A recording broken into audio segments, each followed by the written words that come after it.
We were recently invited to Konami HQ to play Metal Gear Solid 5 Ground Zeroes and take part in a roundtable interview with Metal Gear developers Hideo Kojima and Yoji Shinkawa. In this special video, we're going to present a series of questions and answers with Mr. Kojima and Mr. Shinkawa and throw in small pieces of trivia about the Metal Gear Solid 5 games. The big thing that people are talking about is the length of the main mission in Ground Zeroes, and that sort of became an issue. It seems like Konami's PR people were sort of caught off guard by the reaction to this. Did you know people were going to react this way? And why did you design the game to be concise?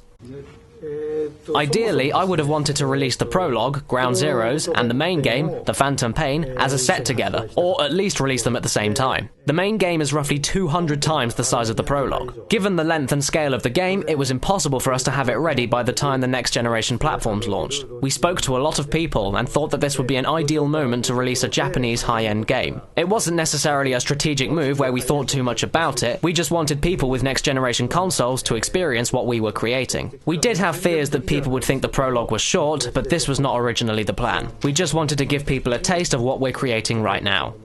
Another thing is we were fairly confident that despite the possibility of the game feeling short, it has a lot of replay value. We're very confident that the more times you play through Ground Zeroes, the more places you'll find, as well as new ways to enjoy it and have fun. Why is it important that this is a high-end Japanese game compared to just a high-end game in general? Do you think that matters to Western gamers or Japanese gamers?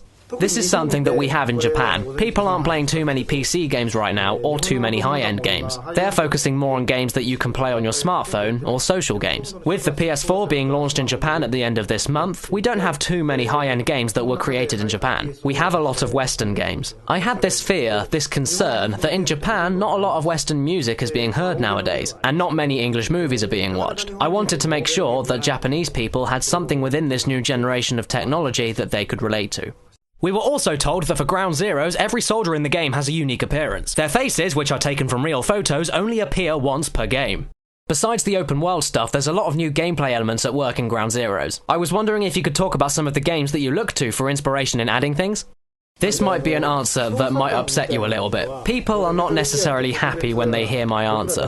The honest truth is that lately I haven't played too many games, so I'm not sure of any specific games that I've taken inspiration from or have tried to imitate. That said, of course, for the controls, so far until this point, Metal Gear had very unique controls. They were very friendly for people who were used to Metal Gear games, but for people that were used to other games, they were controls that were difficult to get used to. In that regard, we tried to make some standard controls so that more people could relate to the controls. As far as the games go, I haven't played too many games lately. More than that, I've been reading a lot of novels and watching a lot of movies. The feelings I get, I try to reflect onto the game. The marking system is something that I didn't necessarily want to put in the game, but once we played the game, we saw that enemies were coming from all around you, 360 degrees. The enemy can spot you from any position, and this made it very challenging as a player. It's not something that we wanted to put in, but we had to aid the player to balance the difficulty somehow.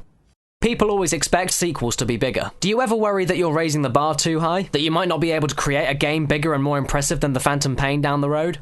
I honestly don't think too much ahead of time. I'm always trying to create the best I can. I always try to stay within the limits of how far I can go. When I created Metal Gear Solid 4, I was very sure that I wouldn't be able to create anything bigger and better than that. With The Phantom Pain, I'm going with something that's much bigger. Something that has a completely different scale. So thinking beyond that right now is very difficult for me. Right now, with The Phantom Pain, I'm working with a very big team to create this game. I'm thinking, oh god, after this game, I want to create more games with a smaller team. But I'm sure once I'm done with The Phantom Pain, my mind will change and I'll jump into something different. I'm that busy with my current projects that I can't think too much ahead of time.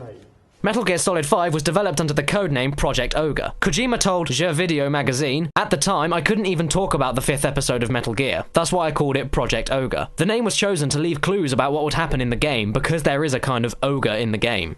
What are your major comedy influences, and when do you decide to use the comedy in such a serious game?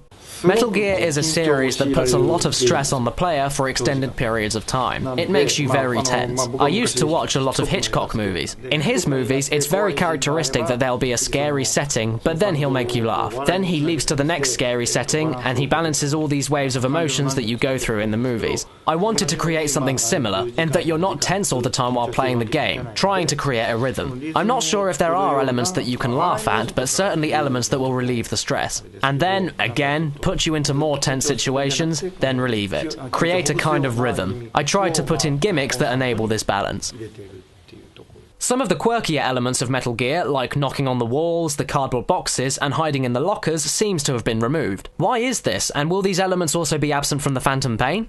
You've probably already completed the main mission in Ground Zeroes, so as you were able to see, the theme for this game is rather heavy, a rather dark theme. When I tried to put in elements like the cardboard box, it kind of broke the serious tone that I was trying to relate to in the game, so I had to take them out. That said, the cardboard boxes are very iconic in the Metal Gear series. I myself missed them. The cardboard boxes will be in the Phantom Pain, but in a way that they don't conflict with the tone of the game. The same goes for all these other quirky, funny elements that are characteristics of Metal Gear games. I'm trying to include them, maybe not with the same frequency that they appeared in previous games, as that would be rather challenging, but in smaller submissions. As long as they don't break the tone of the game, I will try and put these elements back in the game. Mr. Kojima also mentioned that they didn't create any fantastical, cool-looking buildings that you'd usually see in Metal Gear games. As you can see in the background of some of Ground Zero's promotional art, it's much more of a realistic-looking base. He's also stated that in the Phantom Pain, you will have your own base.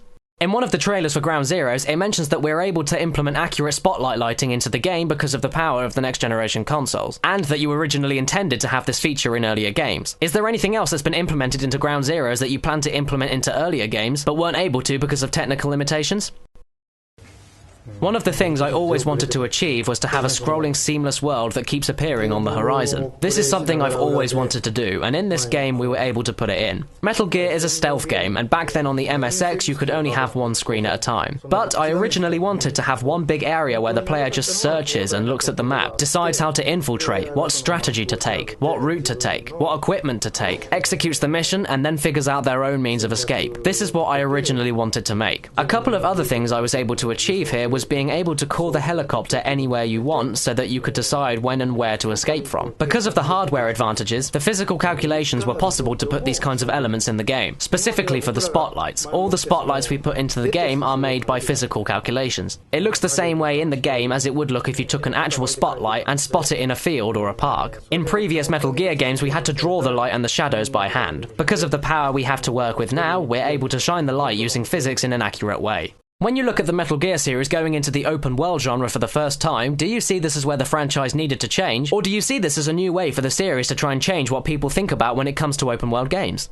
That's a question that I often get. One thing that I want to make clear, it's not that we saw games going open world like GTA and said, oh yeah, that's what we have to do. I myself think we just tried to add more freedom to the stealth the player will be able to experience. In order to add that freedom, we put in more options for expression. I don't think we've necessarily changed the genre of the series. The Phantom Pain will be roughly 200 times as big as Ground Zeroes. Within that, I want people to think, well, I have to go here. What's the strategy? How do I get there? What vehicle do I take? Do I use a horse or a car or walk? The time will change, the weather will change, so it'll make a difference. What vehicle you take does make a difference. What time you get to your destination, daytime or nighttime, you have to make a different strategy. We wanted to give players the freedom to exploit the game system. That's what we wanted to achieve. Whenever we use the term open world, people will think of GTA, for example, but what we're aiming for here is fairly different from what others are creating.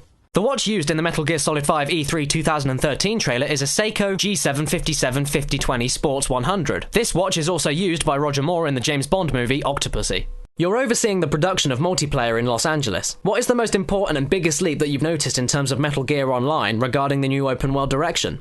Although it's mainly being developed in the LA studio, several core members of our Tokyo studio that were involved in the original Metal Gear Online are also working with them. They're working together, Japan and LA. I guess the main leap would be that Metal Gear Online was a very successful online game in Japan, but worldwide, I don't consider it a success in Europe and in North America. Only so many people played the game. I guess it was more difficult for people in Europe, North America, and other continents to relate to it. With that in mind, this time I wanted to have staff from all over the world working on it so that more people can relate to the game. I'm really thinking about people all over the world being able to come, try this game, and have fun with it. The tough part about this answer is that I don't want people to translate this back to Japanese, because this might upset them. Most core users of Metal Gear Online in Japan are still giving a lot of criticism, saying, why are you creating the online mode in LA? You should develop it in Japan. Our main goal going into this online mode in Metal Gear Solid 5 is creating an online mode that everyone will be able to enjoy. We're trying to make all the necessary adjustments by trial and error, having everyone work together.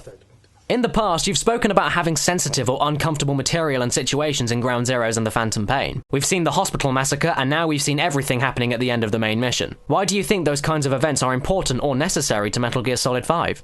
More than just thinking about sensitive things, if we don't cross a line and make those attempts to really express what we want to express, games will only be games. If we don't try to go beyond that, we won't be able to achieve what movies or novels have achieved. That is, to try and go beyond what the original media was supposed to be. I didn't want to stay away from things that could be considered sensitive and censor what I originally wanted to convey. If we don't go that far, games will never be considered as culture. For example, in Breaking Bad, I can see those guys are trying to go to the limit, take it as far as they can, try to always get their message across. For us as well, in games we have to go to a limit. We want to stay within this limit of how far we can push the boundaries while conveying our message. We don't look around and don't see too many games like this, and that's unfortunate. I don't necessarily think that all games have to go this far. In our case, we have a strong message that we want to convey. One of the main topics of Metal Gear Solid 5 is the chain of revenge. That specific scene you mentioned that happens towards the end, that becomes the ground zero for a lot of the events that will come afterwards. That's something that I really didn't want to step back from. I know that I'll probably face a lot of criticism because of it, but I really wanted to portray that. With regards to the Moby Dick Studios thing, what was the significance of that? During the original trailer as well, there were a lot of references and quotes from the book. Does this have something to do with the revenge aspect of the game? That's a very difficult question to answer. I can only say that Moby Dick is a big part of the theme for Metal Gear Solid 5. I can only say that your feelings are pretty accurate. You'll see a lot of that, and because of that, it's difficult to go into detail.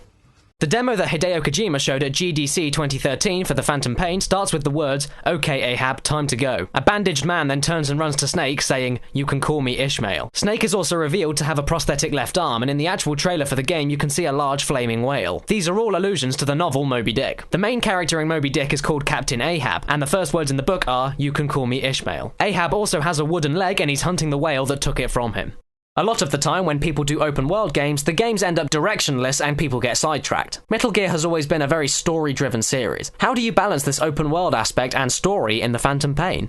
Let's say that the games in the Metal Gear series so far have been one big movie. With Ground Zeroes and the Phantom Pain, think of them as not one big movie, but as a series of episodes. A TV series through 10, 20, or any number of episodes will tell one overarching story. In this big open world, the player will be able to go anywhere and can focus on very small submissions such as collecting bounties, but in each episode there is one main mission where the goal is very clear. The player will have the freedom to do any of these main missions, and through clearing these main missions, one bigger story will come together. I'm trying a different take on storytelling from what I've been doing so far. It's not that there won't be any story, but the way I'm telling the story, I'm trying to make something different from what I've done in the past. Metal Gear is known for long and frequent cutscenes. Ground Zeroes doesn't have too many of those, but there is a lot of backstory that's relegated to cassette tapes that you can listen to as you play. What motivated the decision to leave a lot of the story in those cassettes? Well, it's not only the cassette tapes. In the main game, you'll see other story elements not in Ground Zeroes. The reason I took this approach was because, in the past, we tried to tell a lot of the story through the cutscenes. They make it easier to add dramatic elements and to convey more of a specific mood or ambiance that we want to show. By making the game open world, using the cutscenes wasn't ideal because we'd have a lot of cutscenes that people would never see, as not all people would go to a certain place. I didn't want to force them. During the mission, I want people to have as much freedom as possible. During the briefing of each mission, there should be a cutscene explaining things. But during the mission, I wanted to spread small pieces of information all over. Small cutscenes not everyone would have to see, or tapes, or other items that tell part of the story. Most people will have different experiences. I want people to tie the stories together in their head and come up with their own story. I believe this level of depth will be effective depending on how you play the game. That's the storytelling method I want to try with this game. Chronologically, we're quickly approaching the point in which Big Boss stops being a good person and becomes the villain that we've known him to be for 25 years. Is that something that you're interested in exploring in Ground Zeroes, the Phantom Pain, or beyond? We're making the game in a way that all you guys will be able to understand and be satisfied with the explanation that we give for how Big Boss evolves into the character he is today. It's rather difficult to create a story that has a predefined ending that you all already know. Ideally, I would like to sit out and focus on other characters. They don't even necessarily need to be in the Metal Gear universe. Creating stories that don't have these kinds of restrictions, where you know how it has to end, can be a lot easier. In Ground Zeroes and the Phantom Pain, the voice of Big Boss will be performed by Kiefer Sutherland rather than David Hayter. Kiefer Sutherland was actually recommended to Kojima for the role of Big Boss by Avi Arad, the man who was directing the Metal Gear Solid movie. If you'd like to watch more Metal Gear related videos, check out our Metal Gear Solid Easter egg series, or you can check out my Metal Gear Solid mini retrospective where I cover the first 3 of the series. We'd like to give a huge thank you to Aaron Egoraptor Hansen for giving us a few clips of his own footage to use, and of course a huge thank you to Konami themselves. As always, thanks for watching, and if you liked what you saw, don't forget to subscribe.